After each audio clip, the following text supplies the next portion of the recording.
Alright, this is part 3 of the 10 best PC and console games that got ported to Android. Just to be clear, this isn't about the best ports of all time. These are games that released between 2024 and 2025. In the previous parts, a lot of you were saying you forgot this game or where's that one?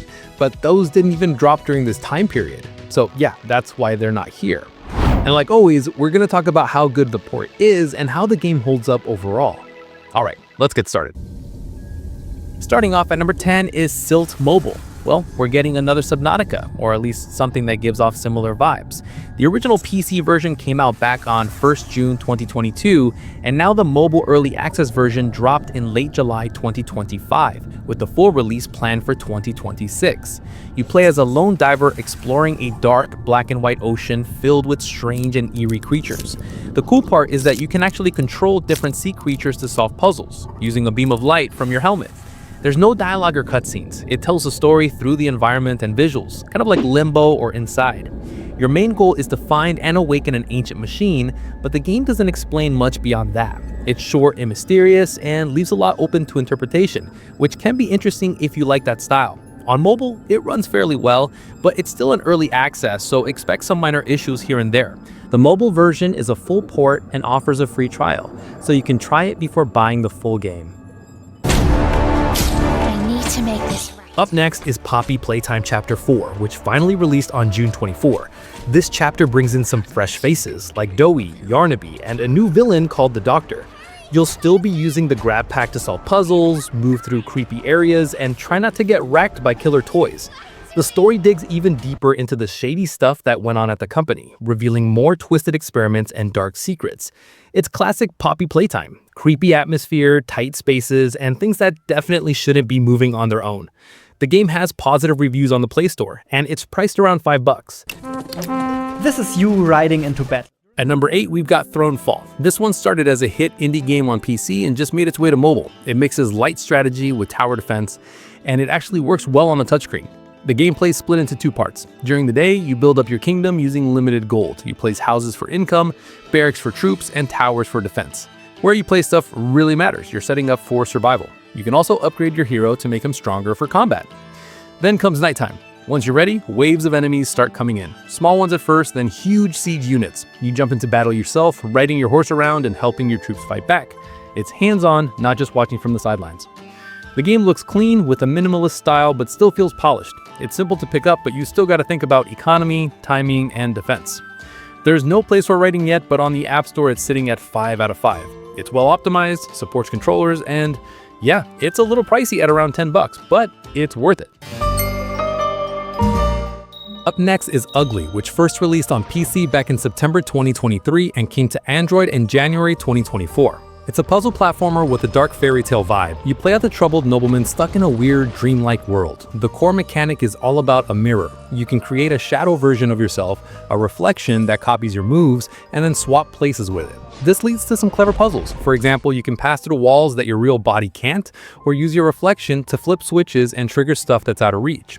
The game doesn't use any text or dialogue. The whole story is told through the environment, with each puzzle giving you small glimpses into the character's sad and messed up past. The art style is hand-drawn, moody, and kind of unsettling in a good way. It fits the theme perfectly. It's not super challenging, but it keeps things interesting enough to pull you through. The mobile version costs around $5, supports controllers, and runs well on most devices. Next up is Passepartout 2, The Lost Artist.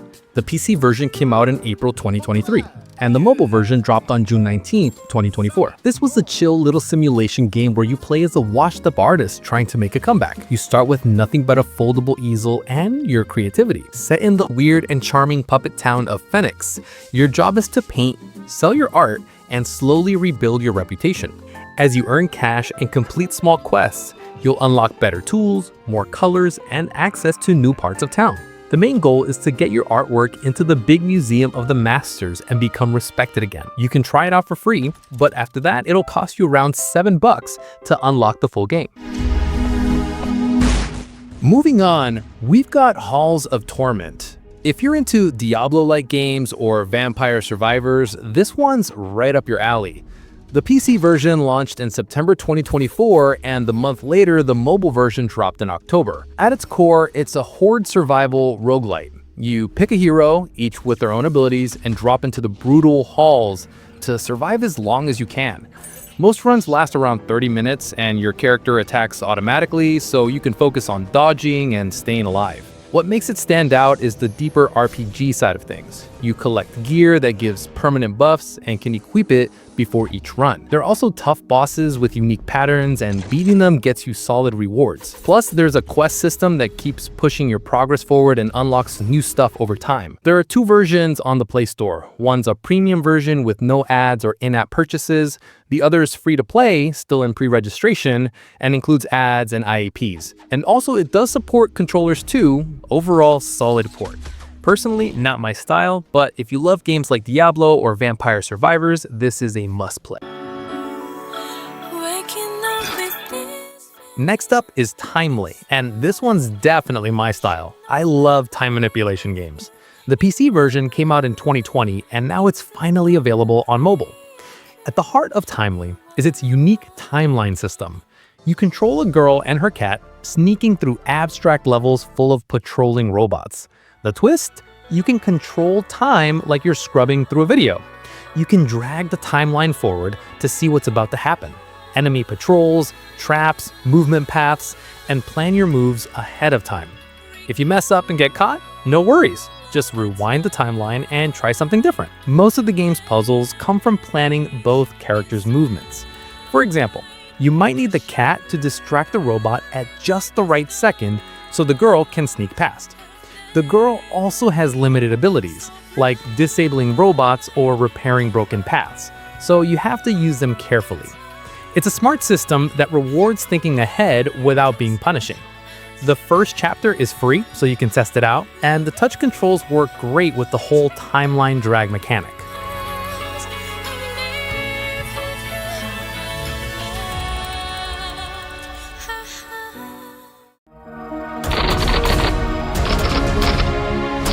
Up next is Jenny LeClue, Detective Vu. This one's a narrative adventure game that recently got ported to Android. You play as Jenny LeClue, a young detective living in the town of Arthurton. But here's the interesting part. It's a story within a story. Jenny is actually a character in a series of mystery novels, and the author, Arthur K. Finkelstein, is also part of the game's plot. The story kicks off when Jenny's mom is accused of a murder she didn't commit. From there, you're thrown into a mystery that gets deeper the more you dig. And let's just say, the town of Arthurton isn't as peaceful as it seems. Gameplay is all about finding clues, talking to suspects, and solving puzzles. Nothing too hard, just enough to keep things moving while the story unfolds. You'll also make choices that affect not just Jenny's journey, but the author's storyline too, adding an extra layer to how everything plays out. If you're into strong characters and story-driven games, this one's worth checking out. It's around $3 and has controller support as well. Up next is Hyper Light Drifter, a stylish and challenging action RPG with beautiful pixel art. The original game came out on PC back in 2016, and the Android port finally dropped in 2024. It's a top-down 2D action adventure, inspired by 16-bit classics like The Legend of Zelda, but with faster combat and a modern feel. You play as the Drifter, a mysterious character suffering from a deadly illness, exploring a ruined world full of secrets and danger. The story is told completely without dialogue, just visuals and environmental clues that slowly reveal a dark and violent past. The game offers fast, fluid combat, large open areas to explore, and light RPG elements like gear upgrades. The controls are tight, the movement feels great, and the pixel art looks amazing throughout. It's priced around $5.50 on Google Play and supports controllers too. Honestly, this one's a masterpiece, especially if you're into tough but fair action games. Finally, at number 1 is BlazBlue Entropy Effect, a free-to-play roguelite that just dropped on mobile on July 20, 2025. The PC version came out earlier in 2024, but what really caught my attention is something you rarely see in anime-style mobile games. It has no gacha system. Yeah, you heard that right. Instead of random loot boxes or pulling for characters, the game uses something called analyzers. You start with 3 characters for free, and if you want more, you just buy them directly using analyzers. No randomness, no gamble. You know exactly what you're paying for. and I love that. Now onto the gameplay. It's a fast-paced roguelite where you play as avatars based on characters from the BlazBlue fighting game series. Each run is different, so you're constantly adapting, exploring new builds, and testing out new characters. Combat is where the game really shines. It's fluid, flashy, and has a ton of variety. Each of the 14 characters plays differently, with their own combos, abilities, and skill trees, giving the game serious replay value. There's also a deeper progression system underneath. You collect gear and unlock permanent upgrades between runs, which makes your character stronger over time. It's a bit like Dead Cells, but with more anime and more swords. And again, it's free. The mobile version includes full online and LAN co-op, so you can team up with a friend if solo runs aren't your thing. Controls are customizable, and while the touch layout works fine, using a controller makes the experience much better. Honestly, this is one of the best free games to hit Android and iOS this year. If you're into roguelites, action games, or just want something fast, flashy, and fair, BlazBlue Entropy Effect is 100% worth trying. If you want more Android ports, click the playlist on your screen right now. With that said, if you enjoyed this video, consider subscribing and giving it a like. Some people say I'm underrated, so help make me perfectly rated. Anyway, I'll see you in the next one.